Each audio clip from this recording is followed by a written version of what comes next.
আসসালামু আলাইকুম ওয়া রাহমাতুল্লাহি ওয়া বারাকাতুহু। চতুর্থ বর্ষের শিক্ষার্থীদের যাদের রেজাল্ট প্রকাশিত হয়ে গেছে, ফলাফল প্রদান করা হয়ে গেছে, তাদের জন্য এখন করণীয় কি? যারা পাস করেছেন তাদের জন্য অনেক, অনেক শুভকামনা এবং অভিনন্দন রইলো। আর যারা ফেল করেছেন বা রেজাল্ট খারাপ করেছেন, তারা পুনরায় প্রস্তুতি নেন। সেই সাথে পরবর্তী 4th ইয়ার কমপ্লিট হওয়ার পর কি করবেন এ বিষয়ে এখন থেকেই চিন্তাভাবনা শুরু করে দেন। তো যারা রেজাল্ট যাদের ভালো হয়েছে, যারা পাস করেছেন, তারা এখন কি করতে পারেন? মূলত যারা জবের প্রস্তুতি নিতে চান বা চাকরির প্রস্তুতি নিতে চান তাদের জন্য এই লাইভটা আমি আপনাদের দিচ্ছি। তো এখন আপনারা জবের জন্য প্রস্তুতি নিতে পারেন। তো জবের জন্য প্রস্তুতিটা কিভাবে নিবেন এবং কোন, কোন জবগুলো সার্চ করবেন, কিভাবে সার্চ করবেন? এটার একটা নির্দিষ্ট প্রসেস আছে। আপনি যদি সঠিক প্রসেস ফলো করে জবের জন্য প্রস্তুতি নিতে পারেন, তাহলে আপনি কিছু সময় পূর্বে ৬ মাস বা ১ বছর সময় পূর্বেই অন্যদের তুলনায় আগেই জবে এন্টার হয়ে যাইতে পারবেন। অর্থাৎ দ্রুত চাকরি পেয়ে যাবেন। এবং ভুলভাবে প্রস্তুতি নিলে কিন্তু আপনি অনেকদিন চাকরির বাজারে ঝুলে থাকবেন এবং আপনার বয়সও খুব দ্রুত চলে যাবে। তো আপনি যেহেতু এখন একজন first class citizen, honours pass করা মানে কিন্তু ফার্স্ট ক্লাস সিটিজেন। সো এখন আপনি অনেকগুলো জবের জন্য এপ্লাই করতে পারবেন। আপনি কিন্তু সবগুলো জবের পিছনে ছুটবেন না। এই ভুলটা অনেকেই করে। আমি যখন ইন্টারমিডিয়েট কমপ্লিট করেছি, মানে 12 পাস করছি, তো তখন অনার্স ফার্স্ট ইয়ার থেকে সেকেন্ড ইয়ার থেকে আমি আরকি বিভিন্ন জব খোঁজার চেষ্টা করি এবং যেটা পাই পল্লী বিদ্যুৎ উন্নয়ন বলেন, কাজী ফার্মস গ্রুপ বলেন, তারপর জেনুইন গ্লোবাল বলেন, হ্যালো ডক্টরস বিডি বলেন, আরো অনেকগুলো আছে। এরকম যতগুলো আমার কন্টাক্ট লিস্টে সার্কুলার পেয়েছিলাম সবগুলোতে এপ্লাই করছিলাম, সব জায়গায় দৌড়াদৌড়ি করছিলাম। তো আল্টিমেটলি কিছু, কিছু জায়গায় হয়েও গেছিল, তবে ওগুলাতে সেলারি খুবই কম। মানে এত কম যে ওটা দিয়ে জীবনযাত্রা মান যে মানে একদম অবস্থা খারাপ হয়ে যাবে তাতে কোনো সন্দেহ নাই। তো যাই হোক, তো আপনারা কি করবেন? আপনারা এই সব চাকরিতে এপ্লাই করবেন না যেখানে, যেখানে সার্কুলার দিচ্ছে। আপনি কাজ করেন একটা, সেটা হচ্ছে আপনি আপনার পছন্দের ৪-৫ টা প্রফেশন সিলেক্ট করেন। বা ৪-৫ টা জব সিলেক্ট করেন। মনে করেন যে আপনি প্রাইমারির জন্য প্রস্তুতি নিবেন। তারপরে ওটাকে বলে পিএইচসি। তারপরে মনে করেন হাই স্কুল এবং কলেজের জন্য প্রস্তুতি নিবেন। কথার কথা বলতেছি। আপনি আপনারটা ওইভাবে সিলেক্ট করে নেন যে এনটিআরসি এর জন্য, অথবা মনে করেন যে আপনি সাথে বিসিএস এর জন্য প্রস্তুতি নিতে চাচ্ছেন। তাহলে ৩ টা হইলো। তারপরে মনে করেন আপনি ব্যাংকের জন্য প্রস্তুতি নিবেন। তো যারা ইসলাম ফলো করেন বিশেষ করে আমি রেকমেন্ড করব ব্যাংকের জন্য প্রস্তুতি না নেওয়ার। যাই হোক, অন্য কেউ নিলে নিতে পারেন। তারপর এভাবে মনে করেন আরেকজন সমবায় সমিতি বা খাদ্য অধিদপ্তরে মানে পছন্দ। তো এরকম ৪-৫ টা চাকরি সিলেক্ট করেন। যদি আপনার হচ্ছে মানে অনেকগুলো মানে চাকরিতে এপ্লাই করার ইচ্ছা থাকে। আর যদি আপনি স্পেসিফিকলি কোনো নির্দিষ্ট চাকরিকে টার্গেট করেন, সেক্ষেত্রে একটা সিলেক্ট করলেই যথেষ্ট।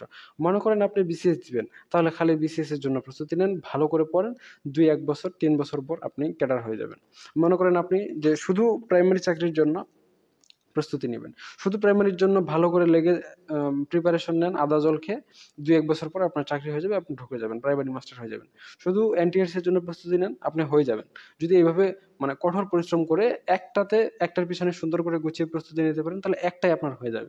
এখন অনেকেরই মনে সন্দেহ থাকে আমি যদি ওইটাতে না হই, মানে অনেকগুলো কনফিউশন থাকে। তখন আপনি ২-৩ টা লিস্ট ডাউন করতে পারেন। সর্বোচ্চ ৫ টা করবেন। এখন এটা করার পর কি করবেন?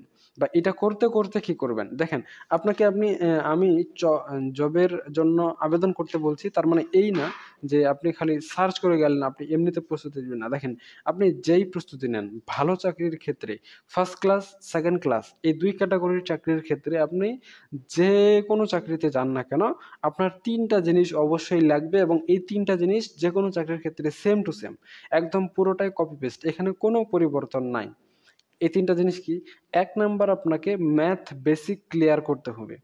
বেসিক ম্যাথ বলতে ক্লাস 6 to 10, অবশ্য ইন্টারমিডিয়েটেরও ম্যাথটা লাগে এখানে। যাই হোক, তো 6 to 12 আপনার ৬ষ্ঠ শ্রেণী থেকে আবার ইন্টারমিডিয়েটের যতগুলো ম্যাথ রয়েছে আপনি ম্যাথ কভার করবেন। এইটা আপনি ব্যাংকের চাকরির জন্য যান, প্রাইমারি চাকরির জন্য যান, খাদ্য অধিদপ্তরে যান, বিসিএস এর জন্য প্রস্তুতি নেন, এনটিআরসি এর জন্য নেন, যেটাতেই নেন আপনাকে ম্যাথের বেসিকটা স্ট্রং রাখতেই হবে। ম্যাথ বেসিক স্ট্রং ছাড়া আপনি জব ফিল্ডে টিকে থাকতে পারবেন না। ঠিক আছে? একটা। তাহলে কি করবেন? এখন রেজাল্ট দিয়ে দিয়েছে। আপনি 6 এর বই বা 7 এর বই বা 8 এর বই সংগ্রহ করে ম্যাথ করার প্র্যাকটিস করেন। যদি বইয়ে না পান তাহলে কি করবেন? দেখেন, অনেক প্রশ্ন আপনাদের মনে ঘুরপাক খাবে আমি জানি। বুঝতে পারছেন? কোনো সমস্যা নাই। আপনি সার্চ করেন Google এ আমাদের হচ্ছে সরকারি ওয়েবসাইটে আমাদের হচ্ছে বইয়ের পিডিএফ গুলো ফ্রিতে দেওয়া হয়। আপনি পিডিএফটা ডাউনলোড করেন এবং ইউটিউবে অনেক অসংখ্য চ্যানেল পাওয়া যায় যারা এ টু জেড পুরো বইয়ের সমাধান একটা প্লেলিস্টে সাজায় রাখছে। আপনি একটা প্লেলিস্ট ডাউনলোড করেন, একটা বই ডাউনলোড করেন, পড়া শুরু করে দেন ম্যাথ। তা একটা জিনিস কমন কোনটা? ম্যাথটা। তাহলে ম্যাথ আপনি প্রতিদিন রেগুলার এখন থেকে করা শুরু করেন। পাশাপাশি আপনি জবের জন্য বিভিন্ন প্রস্তুতি নেন বা কখন কোথায় সার্কুলার দিচ্ছে এগুলো এগুলো করেন। ঠিক আছে? ১ নাম্বার। এটা কমন যেকোনো চাকরির ক্ষেত্রে। ২ নাম্বার হচ্ছে আহ, ইংরেজি ব্যাকরণ, মানে ইংলিশ গ্রামার। ইংলিশ গ্রামার আপনি যে কোনো ফার্স্ট ক্লাস বা সেকেন্ড ক্লাস চাকরিতে আবেদন করেন না কেন আপনাকে লাগবেই। এবং গ্রামারের সাথে সাথে আপনাকে ফ্রি হ্যান্ড রাইটিং এবং ফ্রি স্পোকেন ইংলিশ, এই মানে দু একটা জিনিস, মানে নর্মালি বেসিক বেসিক জিনিসগুলো আপনাকে অবশ্যই শিখে রাখতে হবে। মনে করেন মোটামুটি নর্মাল স্বাভাবিকভাবে কথা বলার জন্য ইংরেজিতে যতটুকু ইংরেজি জানা প্রয়োজন অতটুকু ইংরেজি আপনাকে জানতে হবে। যতটুকু ইংরেজি বলতে পারলে লিখতেও পারবেন, এতে কোনো সমস্যা নাই। তবে লিখে লিখে প্র্যাকটিস করলে বলাটা অটোমেটিক হয়ে যায়। তবে লিখতে গেলে তো অনেক সময় লাগে। সো লিখে লিখেও প্র্যাকটিস করবেন, বলে বলে প্র্যাকটিস করবেন, তাহলে দ্রুত আগে যাবেন। সেই সাথে এটা স্পোকেনের কথা বলতেছি আর রাইটিং এর কথা বলতেছি। স্পোকেন রাইটিং দুইটা একই, বুঝতে পারছেন? রাইটিং এ আপনার ভোকাবুলারি ক্যাপাসিটি বাড়ে, আর হচ্ছে স্পোকেনে আপনার হচ্ছে সঠিকভাবে কথা বলার দক্ষতা বাড়ে এবং আপনি অনেকগুলো বিষয় একসাথে প্র্যাকটিস করতে পারেন। সো দুইটাকে কম্বাইন করে পড়তে হবে। সেই সাথে গ্রামার পড়তে হবে, আপনি যে কোনো জবের জন্য প্রিপারেশন নেন না কেন। দুইটা গেল না? এরপরে ৩ নাম্বার হচ্ছে বাংলা ব্যাকরণ। দেখেন বাংলা ব্যাকরণ ফার্স্ট ক্লাস সেকেন্ড ক্লাস সবগুলো জবের ক্ষেত্রেই প্রযোজ্য এবং সবগুলো জবেই রয়েছে।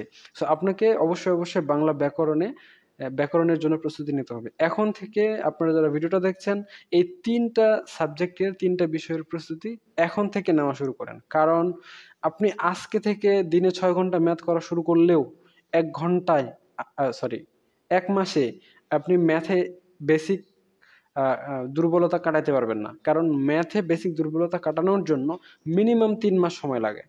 আর আপনি আজকে থেকে ইংরেজি পড়া শুরু করলেই আপনি যত সারাদিন সারারাত ২৪ ঘন্টাও যদি পড়েন তাও আপনি ১ মাসে ইংরেজির ব্যাকরণ, ফ্রি হ্যান্ডরাইটিং, ফ্রি স্পোকেন এই ৩ টা বিষয় একসাথে কভার করতে পারবেন না। কমসে কম ৩ মাস সময় লাগবে খুব মেধাবী শিক্ষার্থী হলে। আর নরমাল শিক্ষার্থী হলে তো ৪-৫ মাস, ৬ মাস, ১ বছরের সময় লাগতে পারে।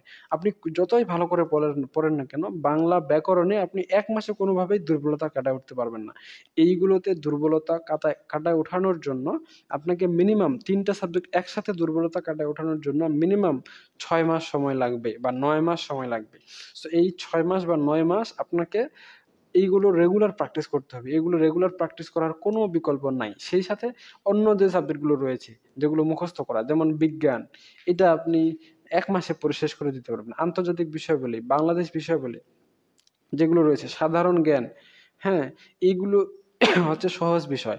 এগুলো মুখস্থ করার কিছু বিষয় রয়েছে।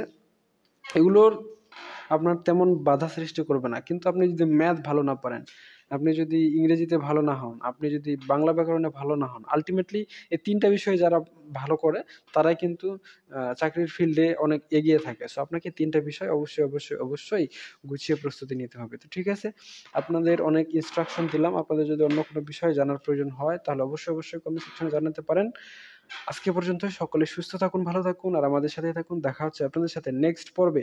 ততক্ষণ পর্যন্ত খোদা হাফেজ।